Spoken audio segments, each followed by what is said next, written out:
and Scala DSL. So welcome to our speaker, Chetankumar Khatri.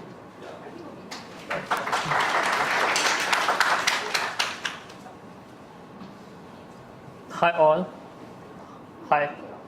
So this is Chetan from India. I will be speaking on scaling TBs of data with Apache Spark and Scala at production. So it's working or not? Hello?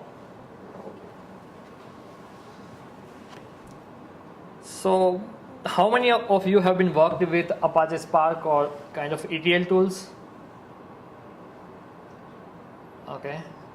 Anyone has experience working with a Scala or functional programming? Okay. So we'll talk about kind of architecture plus the architecture and optimization plus how to schedule the jobs which is kind of scalable.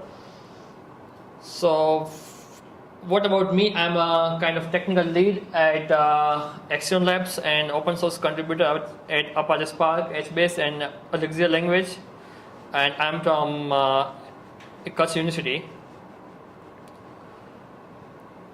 So we will be talking on Apache Spark and Scala, RDD, and data frame, dataset, Apache operations, and all the Apache Spark components, and how to re-engineer the ETL platform, rethink about fast data architecture, and the parallelism and concurrency.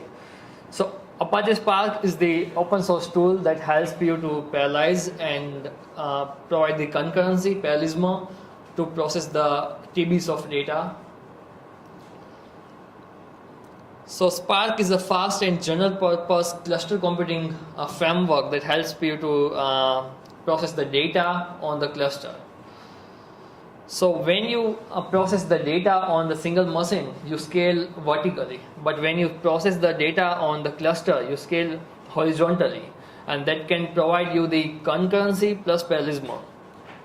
So Spark can provide you the four framework. One is a Spark SQL. The way you provide the SQL, okay, the kind of linear algebra you can do with SQL that can be applied with the Spark. You can do graph processing, you can do machine learning and AI, and you can do the streaming of the data. When I talk about streaming, that does mean without ending the connection, you can extend the data. And Scala is the functional paradigm, functional programming which executes on top of the JVM. So it is a strongly typed. It's not like untyped like Python, but it takes strongly typed programming language. It can perform all the lambda calculus and the higher order function that you can apply like map and flat map and etc. And Scala supports the lazy evolution of the strictly typed the functions. So if you have the collection and you create the graph when you apply the all higher order function like map, flat map and everything, and when you apply the action, at that time it will execute the entire graph. So mainly Spark has a three type of data structure. One is the RDD, second is the data frame, and third one is data set. So RDD is the primary available data structure in Spark. So it stands for if you want to distribute the data across the cluster, the primary data structure that you need to deal with is RDD. So now you can scale and partition and split the RDD across the cluster. It could be the ADFS, it could be S3 bucket. So for example, RDD is a resilient distributed data set, and when I talk about resilient means what? It's not like a human kind, but it's like when you create the collection and when you apply the transformation and again get the RDD. So for example, in this example you have one RDD, you apply the transformation, get RDD 2, and you apply the transformation, you get RDD 3. Okay, so everything is immutable here, and that's why it is thread safe. So So if you have RDD, you apply one transformation, for example map, right? And when you get the RDD number 2 and apply the flat map, and for example your cluster got crashed or something happened wrong, so when you again reiterate, the Spark will do checkpoint and take from the RDD2, and it provides you compile time safety. So what happened that when you work with TBs of data, you need compile time safety. If you get runtime safety, what will happen that if you build your Spark job and execute a Spark job on the cluster, for example, it's like 400 GB of data.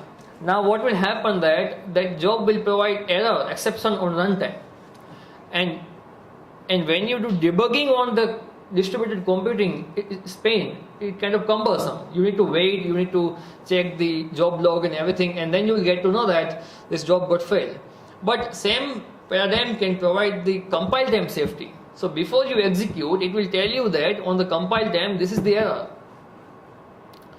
So RDD can be integer type of RDD, RDD can of string type of RDD, and it could be binary, it could be double.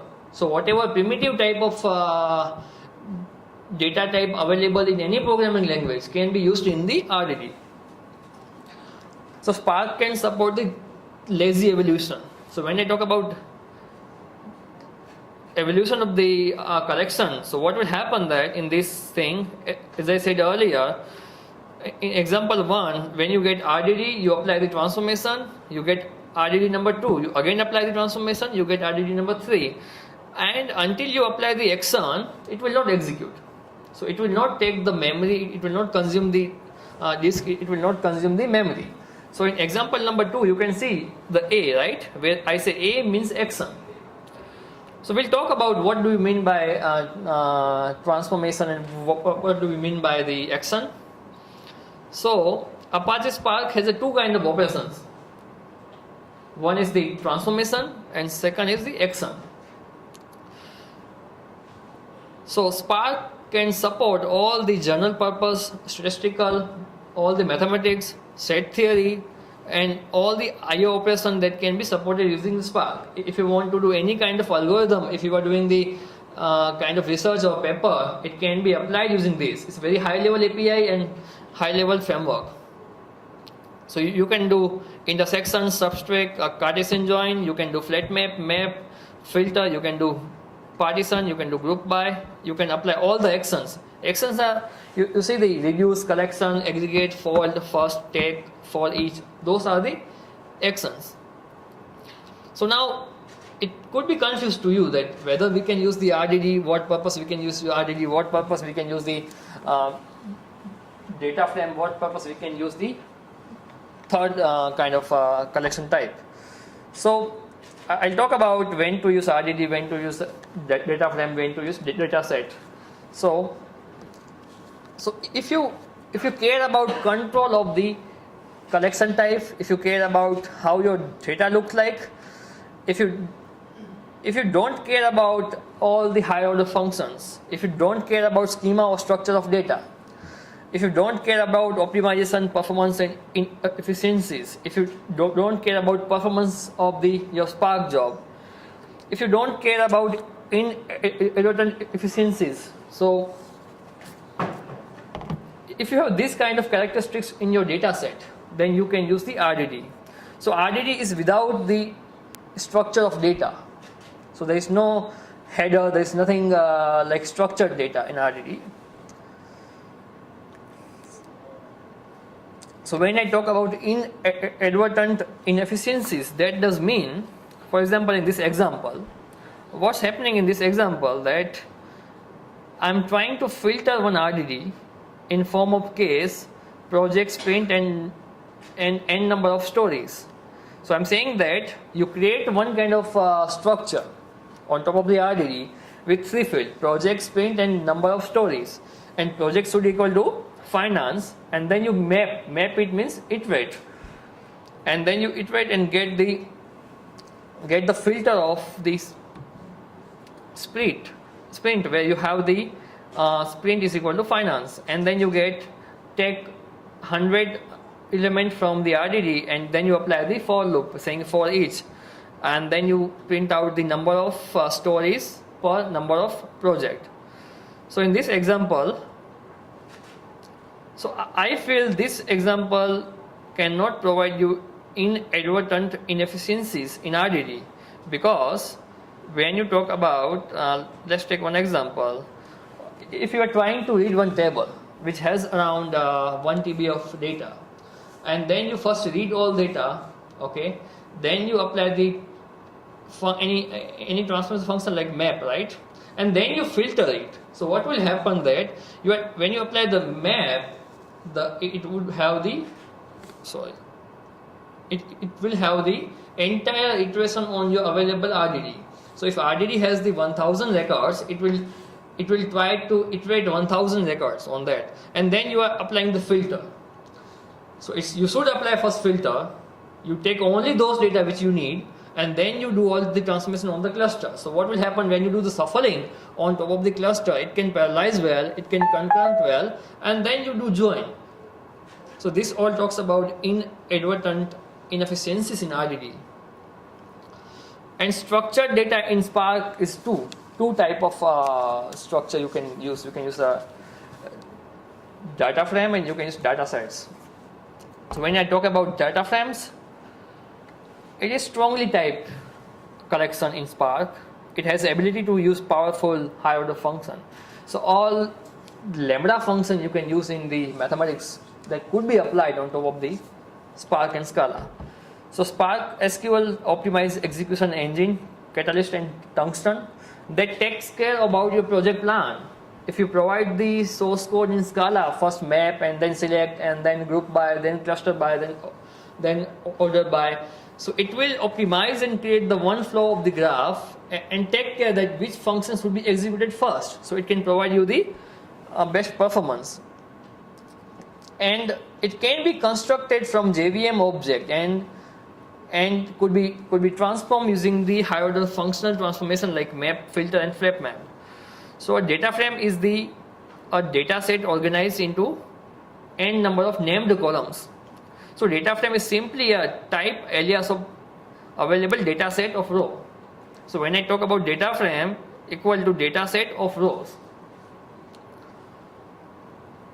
So if you use the structured API in Apache Spark, so as I said, we have SQL, we have data frames, and we have data set. So only the one difference you can see in between data frames and data set is what?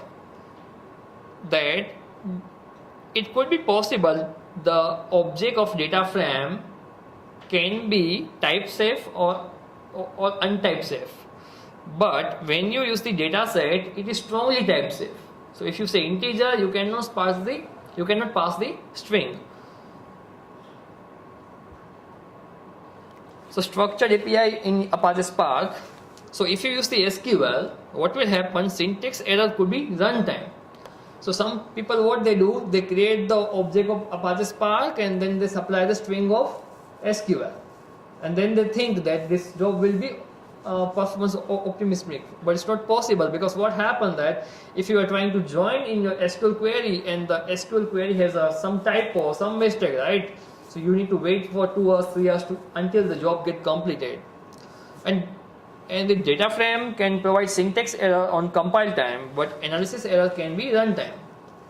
So for example, if you are trying to join and you get some error like ambiguity error with the column name A.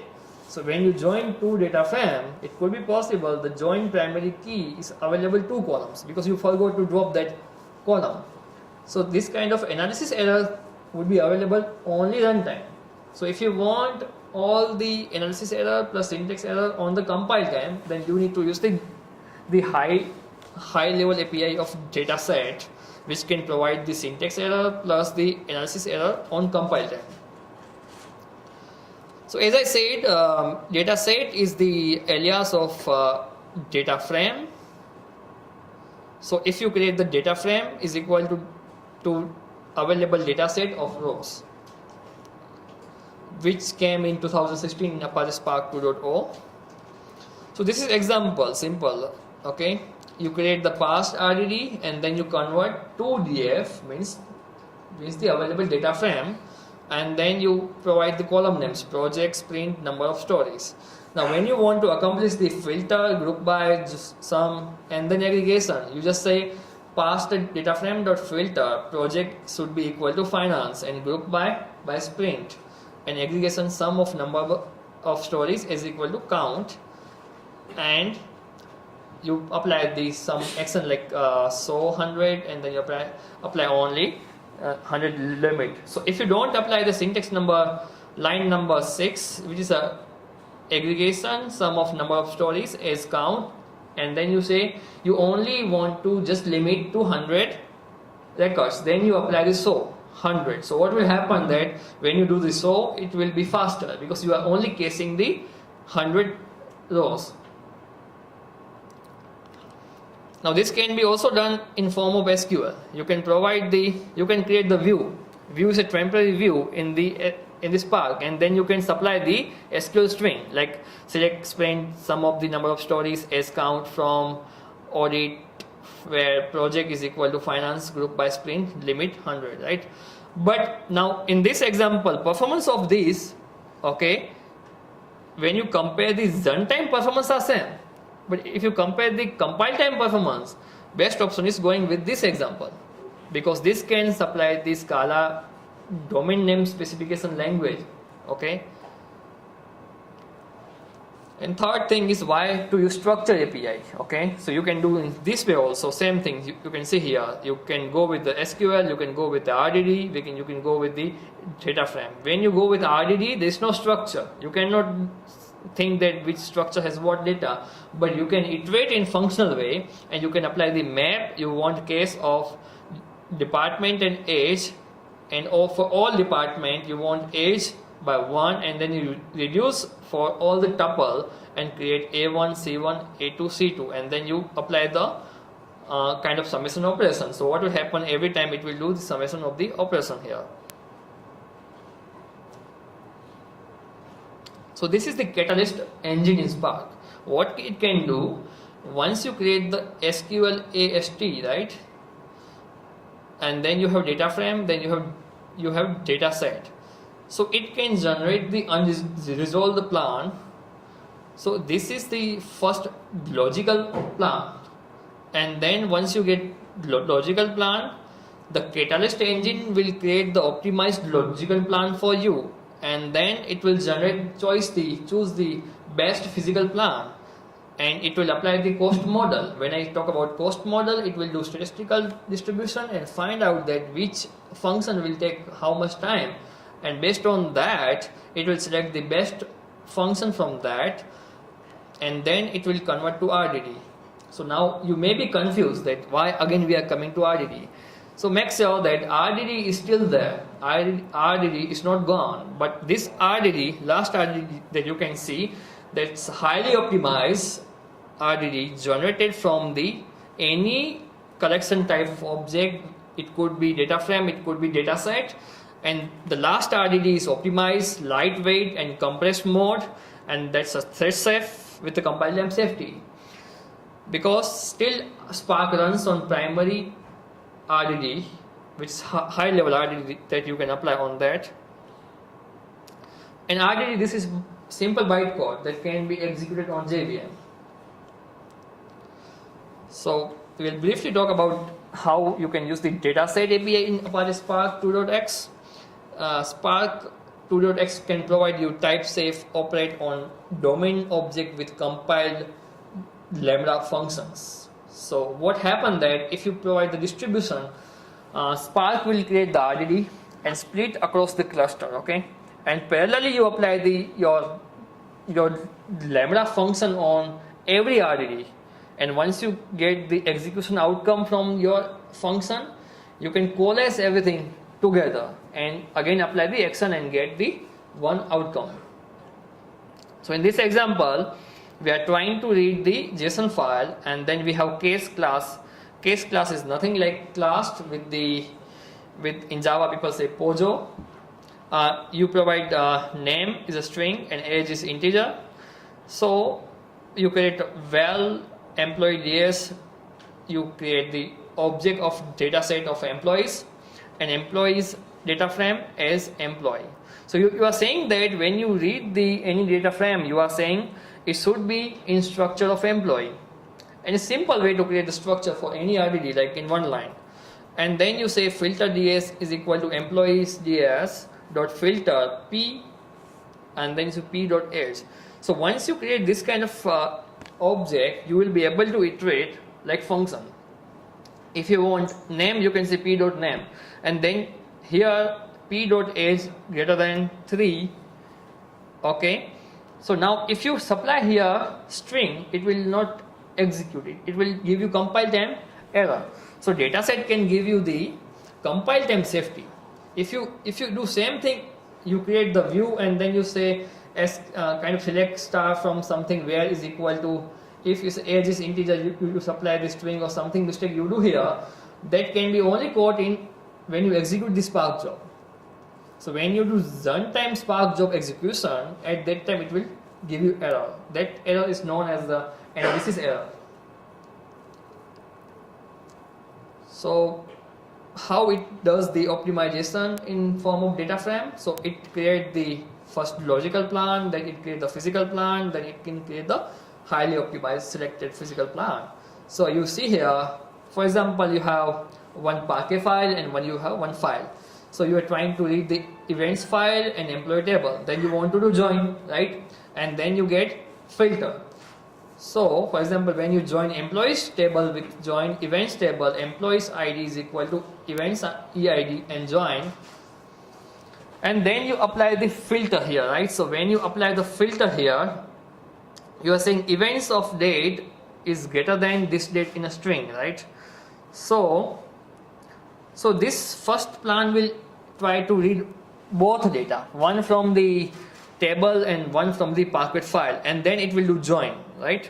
And then it will filter. So as you know, as much data you get from your source and do the computing, it will take more time. But it may be possible you already know that you don't know, you only want data for which is event is greater than 1st January 2015, right? So rather you do join, you first do the filter and get the data and then you do join, right? So I mean, in brief, Spark is not all about science, it's just much about art. You need little bit art other than science and then you execute that. So second example, physical plan, it scans the both data and do filter and join, right? And third thing what you can do, you first get employees table and then first you filter and then you get scan and then you do join, so that will be faster. And physical plan automatically does the predicate push down and column pruning. Which columns are not required, you can go with that. And in terms of performance, you can see here that RDD is not faster than data frame. So if you create the strongly typed data frame, that will be faster. But you can see that performance with SQL and performance with the Scala is same, right? In terms of differences are same. Whether you provide SQL string or whether you do the functional way of Scala, both are same when you do runtime safety. But when you do compile time is best to go with this Scala because it can provide you functional type and strongly typed safety over there. Also, one more thing you need to understand, when you use the RDD and when you use the data set, number of casing per the GB, it's much more faster in the strongly typed data set API. And serialization, right? So it's all about serialization. So earlier, if you use the RDD or the data frame, the serialization you apply is which Java serialization or career serialization. But when you use the data frame when you use the strongly typed dataset API, it provides the encoder API, and encoder API is way more faster than the Java and career serialization. So these are all the internal specification and the performance rules why when you use the strongly typed safety with the Spark dataset API, why is much more faster than RDD. So we'll briefly touch on the case study that I worked on. So every big data project, every ETL project, every data science project will have three components. Okay, you will have most data lake, data warehouse, and streaming bus. So mainly people use the data lake for low cost and scale. People use data warehouse for faster queries and transactional reliability. People use a streaming message bus for low latency of the data to ingest data with the Kafka or Kinesis like that. But when you want to make everyone talk each other, that's how you create your architecture, right? You can move data from your streaming message bus to the data lake, and then you read data from data lake to data warehouse, and then you query your data warehouse and get your data at any business intelligence tools like Tableau or Qlik View. So for example, streaming message bus is Apache Kafka, which can do fast performance data ingestion and parallelism, right? And once you get your data in Kafka message bus, you can ingest in HBase, because HBase is a kind of a columnar storage, and you can untype columnar storage. So you can ingest very fast away. So write is very fast in HBase, and when you use a Hive, it could be your data warehouse, so you can scale horizontally, and you can provide queries and optimize the queries and everything. Make sure that this all open source project is supporting all the partition and higher order functions. It supports the way you create the splitting of the data and partition it, and then you provide the type safety on top of that. So challenges we face, like what actually business want. You explain us who, what, when, where, why, how retailing is working, right? That's what your top manager want. Technically, I'm talking about changing the game with the re-engineering fast data processing platform in retail business. So we had around weekly ETL kind of data refresh, and it was a batch Spark and Hadoop job execution, and it had a lot of failure with unutilized Spark cluster because it was linear sequential job execution with a broken data pipeline and joining 17 billion transitional records with skewed data nature. Okay, data deduplication, outlet and item in details, scalability of massive data, 4.6 billion events on every weekly data refresh, and processing historical data, one-time bulk load. It was around 30 TB of data, 17 billion transitional records. So the solution that open source architecture can provide is what? 5x performance improvement by re-engineering entire data lake to analytical engine pipeline, and propose highly concurrent, elastic, non-blocking, asynchronous architecture to save customers 22 hours runtime, 8 hours from 30 hours, and 4.6 billion events. 10x performance improvement in historical load of by under the hood algorithm optimization on 17 billion events, and benchmark was 1 hour execution time only, right? And MDM, obviously fuzzy logic, and when you compare either item is already there or not. So this kind of use case you can always see in e-commerce, retail, and everywhere. So you may be confused that how it can be possible. All the solution has provided, right? So this is open source architecture that you can see here, right? So already the customer already had Oracle kind of legacy RDBMS, because you cannot say start everything from this Spark. And data ingestion was using the queuing system, right? Kafka, and ingest to the HBase, then use the Hive for process data warehouse, and aggregated data. You get everything here, and that all transformation was using the Spark and Spark drill somewhere, and you get summarized your process data warehouse in the PostgreSQL, because you cannot expose APIs. Okay. Using the Hive. Hive is not for exposing APIs, it is for analytics and process data warehouse and scaling horizontally. Mostly, I can say 85% of companies are using the Hive to scale their data. So they have all the different product department like finance, HR, and recruitment and everything. So each and every product department will analyze their data using Hive to create a separate schema they call data mart for them.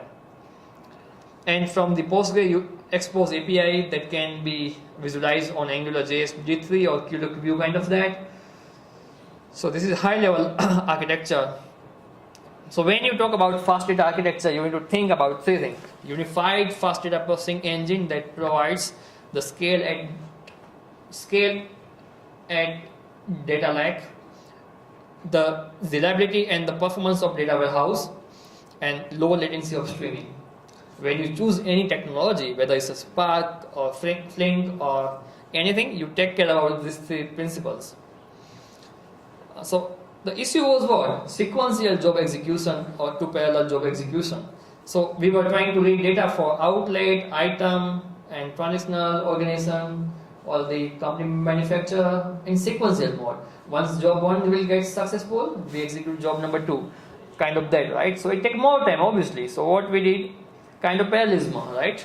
You create the outlet, you create items and organization and files, and you understand your business, that which query requires which transformation, which action requires what kind of data. Okay, so you already know outlet, item, organization, and the files are the master tables. So you need to have those tables first, and then transitions and outlet by file, transition by date are the tables which are trying to read and join the master tables, right? And outlet by file tables is in that structure. The data, physical data stored is by file. So each and every file ID will have separate data in separate partition. So when you are trying to read using the Hive, it is only reading that folder. So you are not trying to read the kind of O of n, you are trying to read O of 1. So that's how it provides your fast data performance. And also we use the Yarn external shuffle service, which can do runtime hyperparameter change, like number of executors, number of driver memory, executor memory for specific job. So what happened that people sometimes provide the over allocation of the resources to some job, and cluster will get blocked for other jobs, right? So when you use the Yarn external shuffle service, it will runtime change the hyperparameters, resources, number of resources allocated to each and every jobs. So you need to remove the over allocation of resources for small jobs, because it is getting blocked by jobs which should not take much more resources and memory and disk intensive jobs. So if you do like that, job will run little slowly, but it can utilize your entire cluster with non-blocking approach for other jobs. So you want other jobs should not be blocked just due to your job. So you understand number of records in the table. After that you provide the resources to that. So you just provide too much resources to some job, and that can block your entire cluster. When you want to just provide the number of resources, you take care about the available business transformation, available number of data and everything. So this is one example of hyperparameter tuning.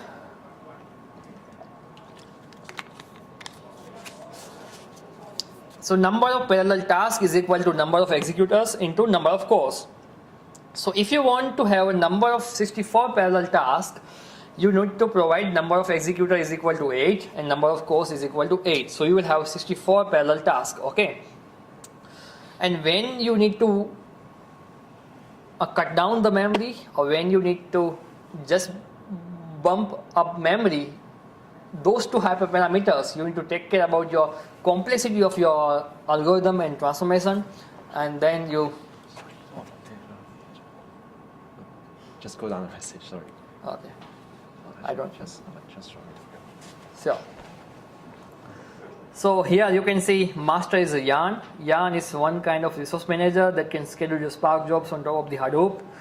And deploy mode is a cluster. You can provide local here if you have only one node on your same machine. And the driver memory is 6 GB, executor is 12. So best thing to understand both hyperparameters, executors is 12, and the driver memory is 6 GB. It is what you can apply this formula to get parallel number of tasks. and you can provide dynamic allocation enable true. So what will happen? This job can change number of allocation of resources on runtime, and shuffle service enable true. Okay, executor core is 10. So each and every executor will have number of cores. Okay, so if I say one executor will have 10 cores,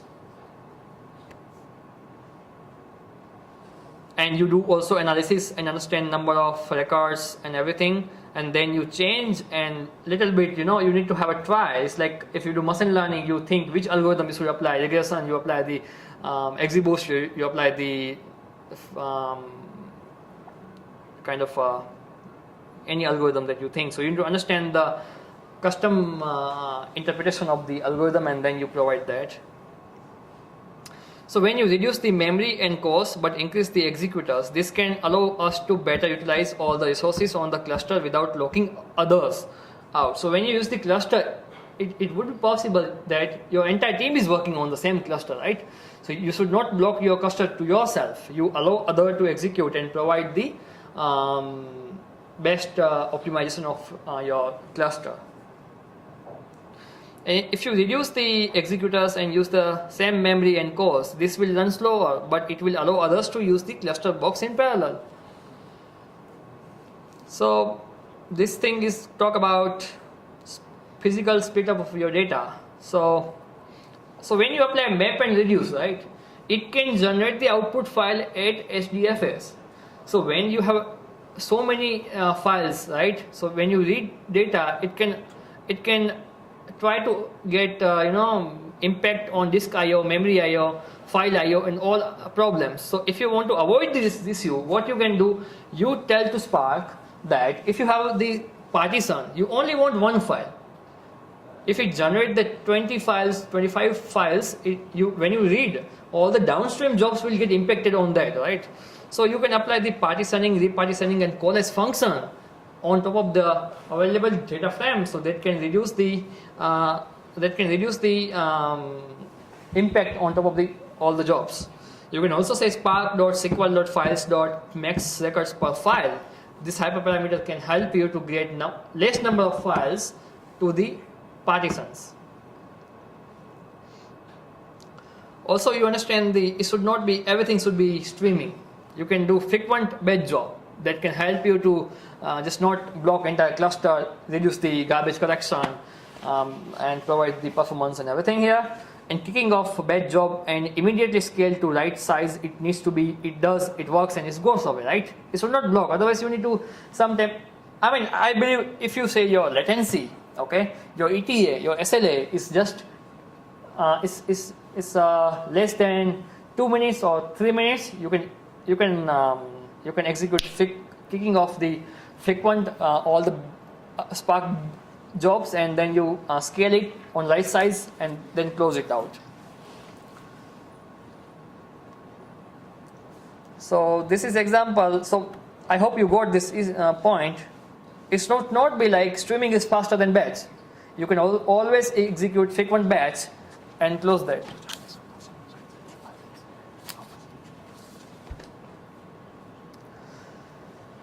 So this is one example. We were trying to read transaction data, outlet data, items data, and file data. Then we were doing the join. And you believe it's 27 TB of data. Okay, this is first mistake. You learn everything from your mistake itself, right? It's not like you get everything should be run on first time. So it was giving this kind of error. See, this quota existed. Executor lost failure. Container killed by yarn on existing memory limits, right? So what we did, we created, so these all are the Hive tables. You can see on the other side, right? Hive external table with partition, okay? So we created, if you see the first failure, right? This was a failure. This is a failure. I hope you can see. And so these are the Hive tables. So what we did, we created one more table in Hive, and that is just internal Hive table with the Parquet format, non-function data. So you read all the data, okay, do the join and dump all data here, and then extend data to red set. So point was that this all are the Hive tables. You cannot perform the you cannot expose your RESTful web services on the Hive. So you need to get all those data, aggregated data to Redshift, because Redshift can, it's like Postgre, okay? It can scale n number of records when you expose the API. So we got this on temporary view, and we did insert to Hive managed table. When I talk about managed table, it's nothing but the internal table, and then we dumped all data from Hive to Redshift, and we did all this successful approach that you can see here, tune the hyperparameters and enable the dynamic resource allocation and external yarn shuffle service. Okay, and this is the one way that we did on top of that. And you can see 1 TB of output shuffle of data, and this is very hard to get this color. You see this color, you can see. So when you use the Spark UI, you can iterate the number of tasks and number of reducer and everything. Blue color means everything successful, purple color means some errors, and red color means it's failure. So last but not least, and you can use the Spark 2.3 on Kubernetes, right? And it's containerized big data application. Okay, so it's lightweight to spawn up your Spark master and workers and executors on top of the containers. And this is a way to submit the Spark job, right? How everything is possible because of open source technology and power of open source, Scala and Spark. Okay. Any questions?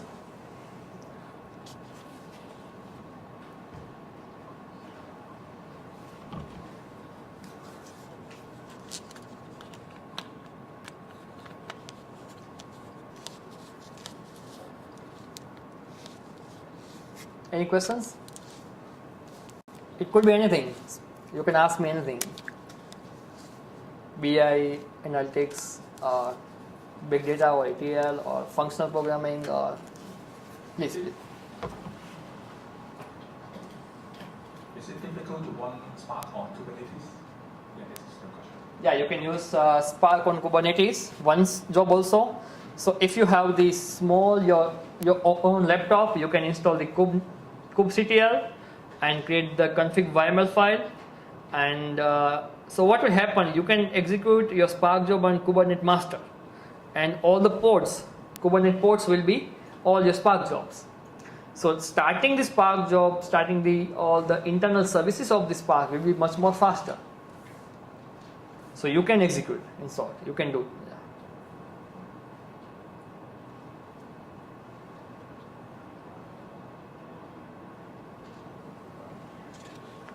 What's the range of structure your computation around Spark? Can you please repeat? So how do you plan your computation around Spark if you want to use it in production? Yeah, so first you talk about how much is the volume of your source data, and then you understand what exactly you need to do. You need to do pivot, you need to do join, you need to have a complex aggregation, those stuff.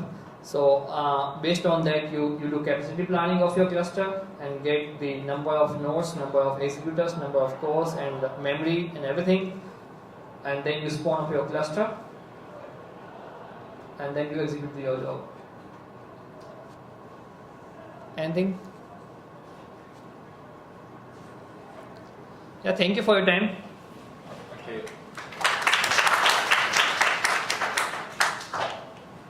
Okay, so the next session will start at 11:50. So that will be 10 minutes break. So we'll see you later. Thank you. Thank you. I have some pictures. I'm not sure. You can see here.